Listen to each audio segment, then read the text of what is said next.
5 основни грешки при засаждането и отглеждането на глуксиния или така нареченото каменно цвете.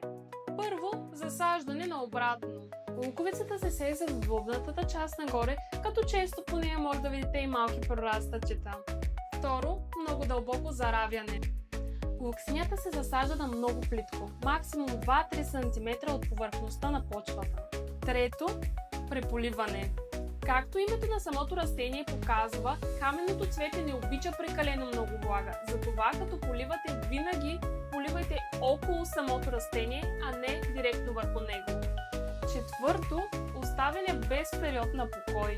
Глуксинията задължително се държи от 2 до 4 месеца на тъмно и прохладно.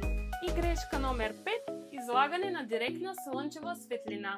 Растението има нужда от достатъчно топлина и светлина, но директното слънце може да му нанесе много повреди и изгаряния. Огромно разнообразие от луковици за глуксиния ще намерите в нашия уебсайт. Линк в коментарите.